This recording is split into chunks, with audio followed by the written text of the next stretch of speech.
Good morning all of you. मैं MD Ashraf Gaddi, Chanakya college of education Bettiah. आज हम लोग बीएड और डीएलएड के लिए कंबाइंड एक इम्पोर्टेंट क्वेश्चन देखेंगे। वो क्वेश्चन होगा, आप लोग नाम सुने होंगे कि अधिगम असमर्थता क्या है, या अधिगम असमर्थ बालक की कौन कौन सी समस्याएं हो सकती है।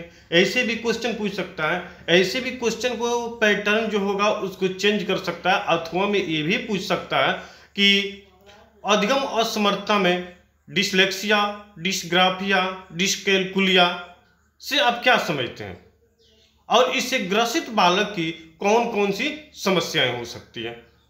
ठीक है, तो चलिए हम लोग क्वेश्चन को क्या करते हैं, प्रारंभ करते हैं कि अधिगम असमर्थता में डिसलेक्सिया क्या है, डिस्ग्राफिया क्या है और डिस्कैलकुलिया क्या है। तो अधिगम असमर्थता के मुख्य रूप से 4 पार्ट होते हैं, एक डिसलेक्सिया, एक डिस्ग्राफिया और एक डिस्कैलकुलिया। तो देखेंगे कि अधिगम असमर्थता यह क्या है, कोई बीमारी नहीं है, न कोई समस्या है। क्या यह एक मानसिक कमजोरी है। अधिगम असमर्थता यह कोई बीमारी ना है, ना कोई मानसिक अयोग है, यह पढ़ने लिखने संबंधी क्या है, एक बीमारी है। इसमें होता क्या है कि जो बच्चे होते हैं उनको क्या होती है, पढ़ने लिखने में समस्याएं होती है, कैलकुलेशन करने में समस्याएं होती है, ग्राफ पहचानने में समस्याएं होती है, यही समझे। लेकिन इस बीमारी से बहुत जाने माने हस्तियां हैं, वो भी क्या किया, सामना कर चुके हैं। ठीक है, जैसे आप लोग एक मूवी देखे होंगे तारे जमीन पे, जिसमें क्या है, कौन सा कलाकार हीरो है, आमिर खान। उसने भी इस बीमारी का सामना कर चुके हैं। ठीक है, जिसमें उसका नाम क्या रहा, ईशान नाम रख रहा है। ठीक है, तो सबसे पहले हम देखते हैं कि डिसलेक्सिया क्या है। अगर आपको इंट्रोडक्शन लिखना है तो ये लिख सकते हैं कि अधिगम असमर्थता, डिसलेक्सिया, डिस्ग्राफिया यह कोई बीमारी ना है, ना कोई मानसिक आयोग है। यह क्या है, एक मानसिक कमजोरी है। अगर इन पर हम उनका साथ दें, सहयोग दें, तो क्या हो सकता है, यह बीमारी का हम लोग सामना क्या करते हैं, आसानी से कर सकते हैं। तो फर्स्ट में देख ले हैं कि डिसलेक्सिया। डिसलेक्सिया में होता है क्या कि जो बालक होते हैं उनसे क्या होते हैं, बोलने संबंधी, वाचन संबंधी, अपने विचार को रखने संबंधी क्या करते हैं, बालक घबराते हैं। और इन्हें जो लिखी हुई शब्द होती है, जो सेंटेंस होती है, जो वाक्य होती है, इन्हें क्या होती है, वह धुंधली दिखाई सकती है। ठीक है, इनको क्या होगी, धुंधली वो दिखाई देगी। जैसे अब देखिए, आइडेंटिफाई, पहचानने में सबसे पहली वाणी संबंधी समस्या, वे हकलाते हैं, तुतलाते हैं। जो उनको विचार होगा उस विचार को प्रकट करने में क्या करेंगे, अंदर से उनको हिजिटेशन ज्यादा होगा, डर ज्यादा होगा, और वो अपनी बात को स्पष्ट रूप से नहीं रखेंगे। देखते होंगे सोसाइटी में, समाज में कुछ बालक ऐसे होते हैं जिन्हों क्या होते हैं, लिखने पढ़ने संबंधी, बोलने संबंधी क्या होती है, समस्याएं उत्पन्न होती है। नेक्स्ट में देखते हैं क्या कि वाणी संबंधी समस्या के साथ साथ अक्षरों को उल्टे ढंग से प्रस्तुत करना। जैसे शिव होगा उसको वाज पढ़ेंगे, वाज होगा उसको शिव पढ़ेंगे, जिसके साथ साथ छ होगा उनको नौ पढ़ेंगे। ठीक है, बी होगा उनको हम डी पढ़ते हैं। जैसे देखिए यहाँ पे हम लिख दे रहा है, जैसे बी हो गया, ये डी हो गया, उनको ये दोनों शब्दों में क्या होगा, कोई अंतर नहीं दिखाई दे। जैसे मानते हैं कि यहाँ पे हम 6 लिख रहे हैं और यहाँ पे हम 9 लिख रहे हैं, इन दोनों में क्या होगा, उनको अंतर दिखाई नहीं देगा। कुछ ऐसे स्टूडेंट भी होते हैं जिनको पता चलेगा कि हाँ बोला जाएगा कि 59 लिखने के लिए, लेकिन वह क्या करेंगे, 69 लिखेंगे। बोला जाएगा कि 59 लिखिए तो वो लिखेंगे क्या, 69। उसके बाद क्या लिखेंगे, 79। उसके बाद क्या लिखेंगे, 89। इससे कुछ ऐसे वर्ड होते हैं जिनको क्या करते हैं, वह नहीं सुनते। उसके बाद लेखन संबंधी दोषपूर्ण, जो उनकी जो राइटिंग होती है, जो लिखावट होती है, उसमें भी क्या होती है, उनको अक्सर ज्यादा कठिनाइयां होती है। उसमें वह करते क्या है कि जो कठिन से कठिन वर्ड होगा, जो कठिन से कठिन शब्द होगा, उसको क्या करते हैं, वो छोड़ देते हैं।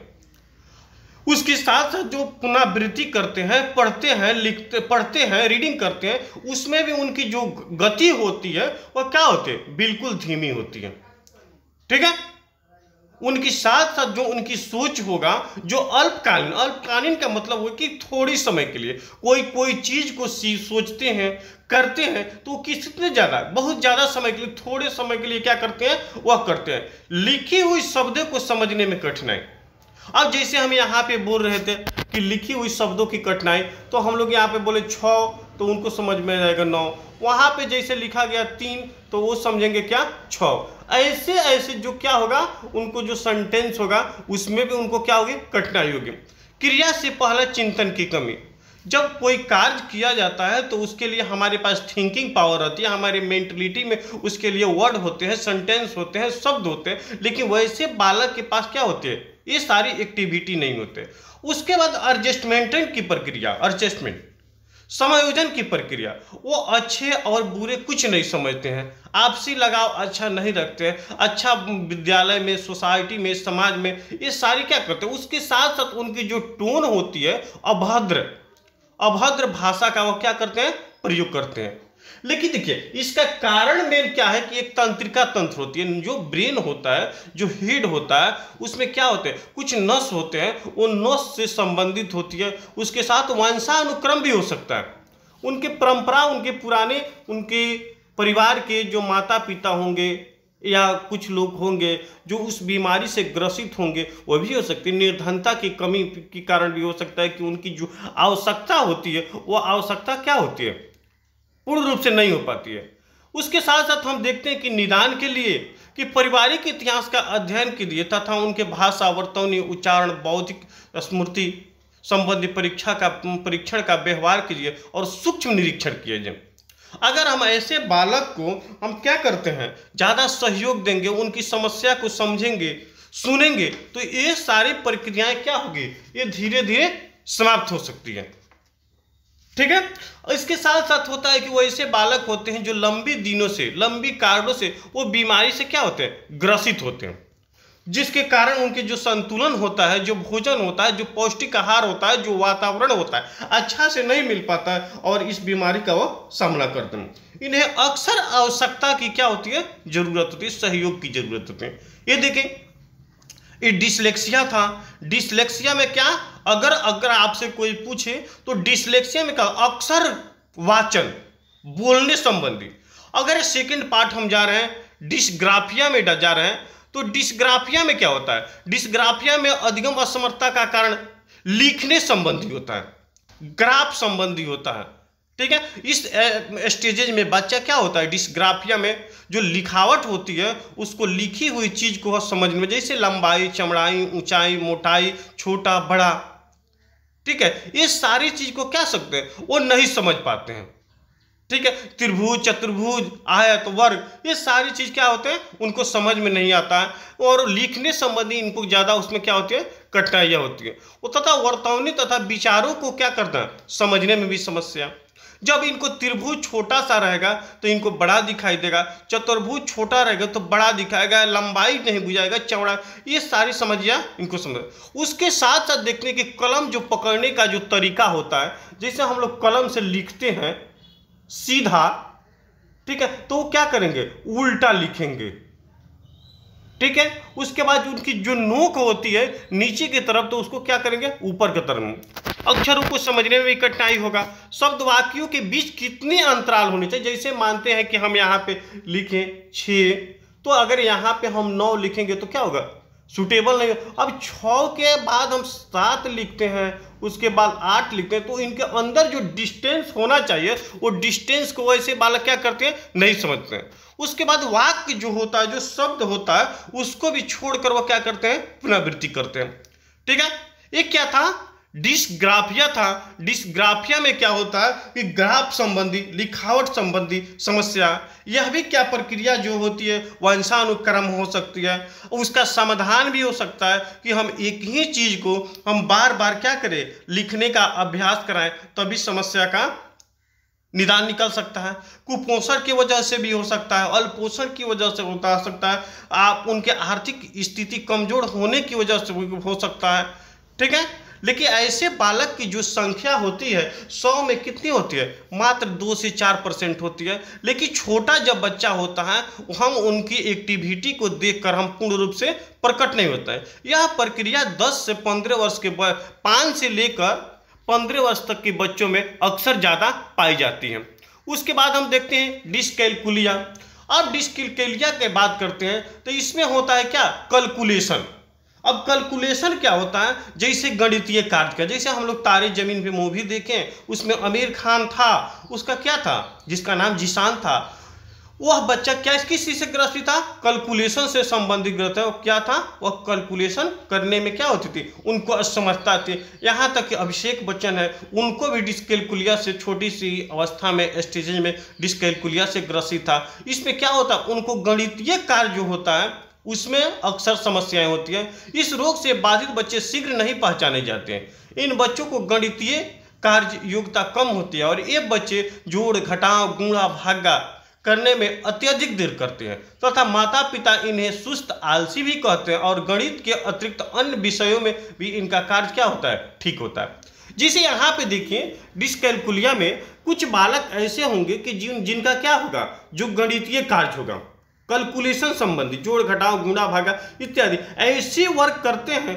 तो उनको क्या होती है, कठिनाइयाँ होती है और स्लो में करेंगे, धीरे करेंगे।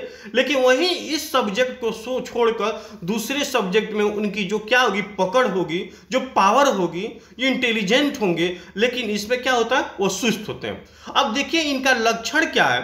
फर्स्ट में इनका तो लक्षण है कि गणितीय कार्य करने में कठिनाई, उसके साथ साथ संख्या को पहचानने में क्या होता है, समस्या। अब जैसे समस्या की पहचानने में जैसे यहाँ पे लिखे 59, 69, ठीक है, 79, 89, ऐसी ऐसी क्या होगा, जो सेंटेंस होगा उसको समझने में। जैसे देखते हैं कि अच्छे अच्छे व्यक्ति को भी हम लोग क्या बोलते हैं कि 59, जैसे अपना कॉन्टेक्ट ही बोलते हैं, उसके अंत में 59 होगा, तो वह व्यक्ति आपसे क्या बोलेंगे, अरे 69 की 79 की 89 की 59, ऐसे भी नहीं बोलेंगे। तो पूछेंगे 59 जैसे बोलिएगा तो पूछेंगे 5 9 की 6 9,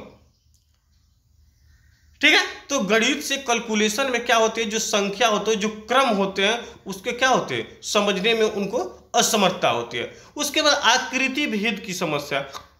अब आकृति भेद क्या होता है, आकृति भेद उसी को कहते हैं जैसे त्रिभुज, चतुर्भुज, वर्ग, वृत्त, आयत, घन, घनाभ, ये सारी चीज को क्या करते हैं, समझने में दिक्कत करते हैं।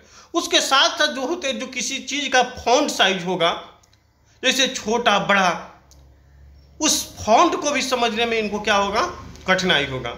उसके बाद श्रवण एवं दृश्य ज्ञानेंद्रियों में सामंजस्य की कमी, सामग्री को देखने और समझने में भी क्या होगा, समस्या। उनके सामने स्पष्ट किसी चीज को रखा जाए, उस रखी हुई चीज के बाद भी उसको क्या करते हैं, वह प्रत्यक्ष समझने में असमर्थता करते हैं।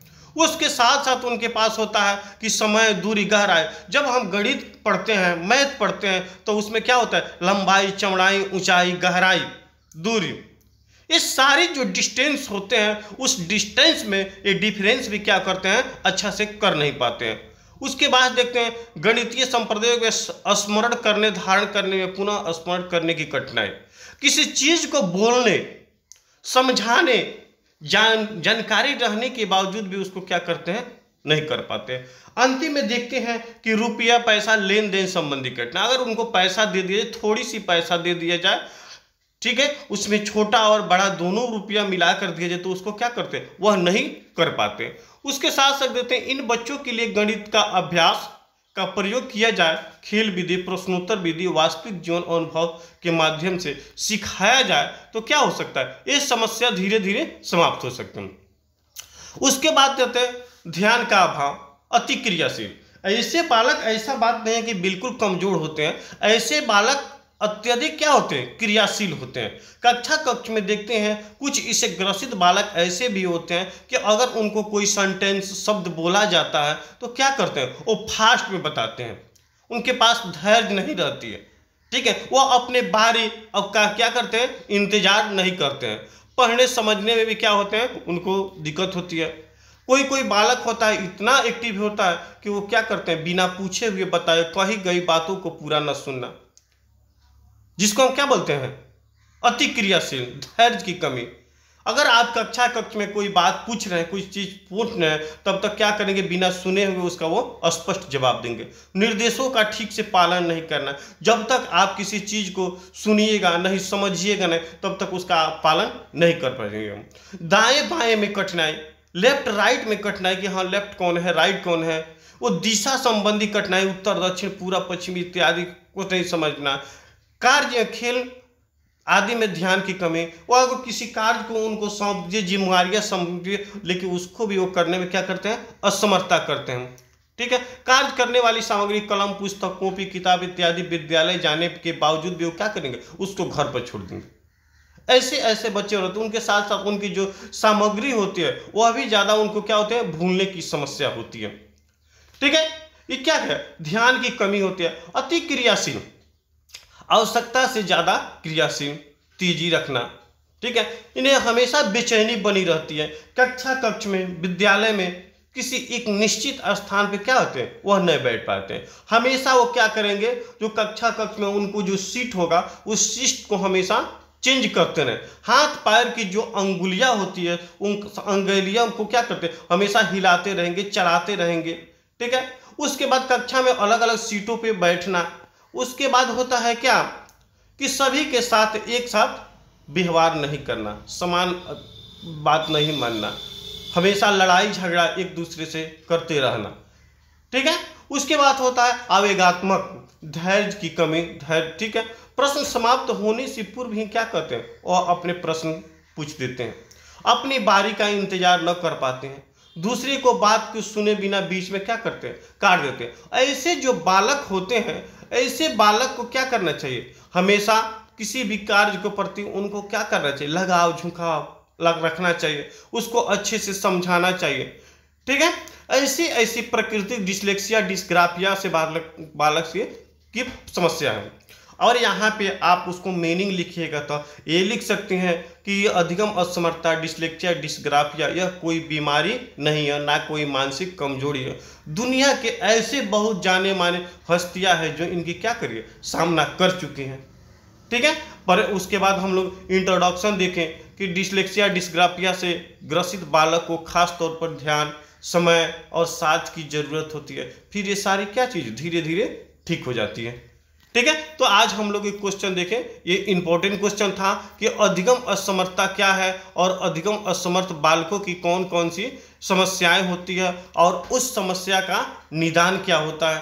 ठीक है, तो चलिए इसी के साथ आज हम लोग इस क्वेश्चन को एंड करेंगे, समाप्त करेंगे। मैं MD Ashraf Gaddi, Chanakya college of education Bettiah. आज हम लोग paper C1 child and growing up और एक्टिव के लिए हो गया साइकोलॉजी पढ़े, बाल मनोविज्ञान, और साथ साथ ये C3 है, उसमें भी ये क्या है, इंपॉर्टेंट क्वेश्चन है इंक्लूसिव में। चलिए तो इसी के साथ हम आपसे विदा ले रहे हैं। थैंक